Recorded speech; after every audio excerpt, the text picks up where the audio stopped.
You are biking with Panda on Canada's finest single track. Biking with Panda.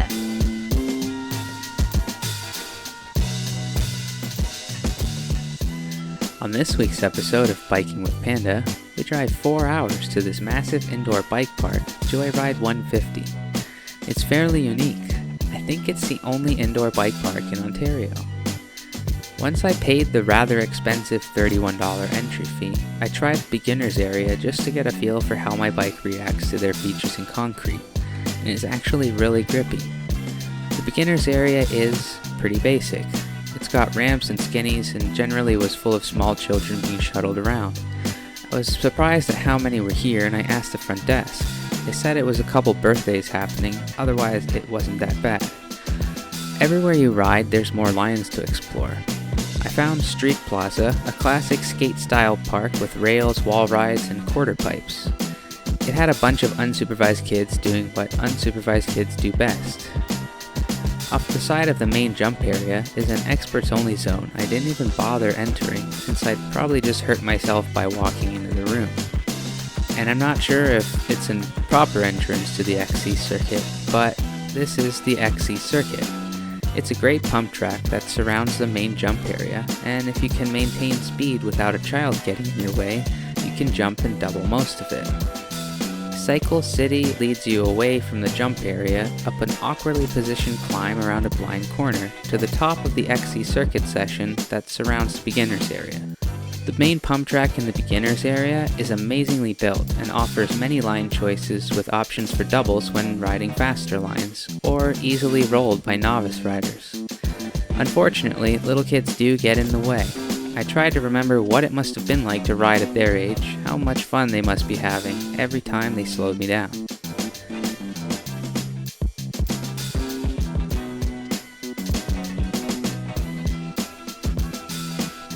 There's another pump track that kind of looks like an air hockey table got left out in the rain, but it's not slippery at all and can be fast. But it's not a continuous loop. You have to exit to get back on.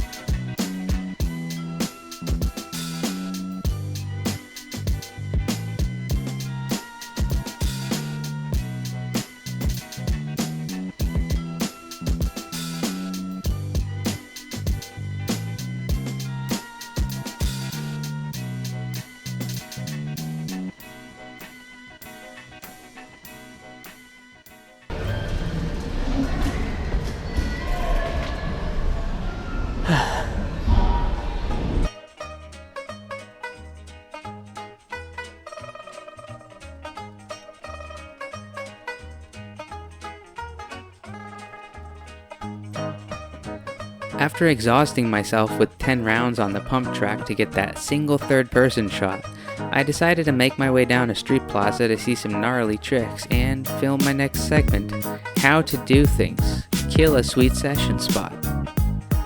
I wanted to film some of the rail grinds they'd been doing, but as soon as I put a camera, suddenly they all became shy. It's like I farted in the elevator.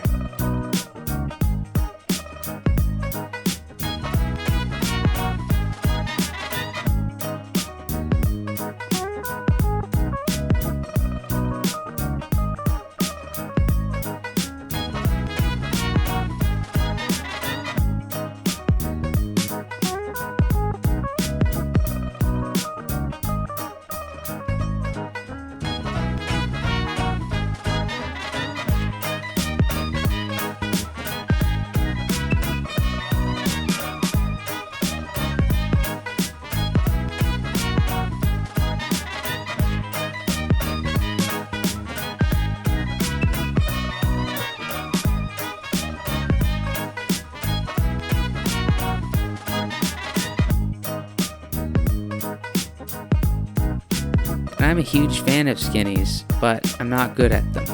It's such a weird thing. You look at them and think, oh, no problem, but the first time you seriously fail on one, you see them differently. Even the most basic of skinnies then have a strong mental component you must overcome to ride it and get better. If I weren't so anxious about them, I might do better. It's one of those vicious cycles.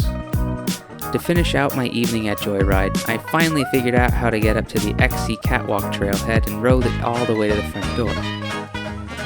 It's been a blast to show you Joyride 150. I ended up riding for 2 hours and have the soreness to prove it.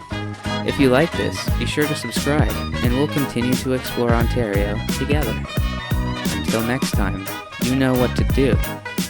Go ride.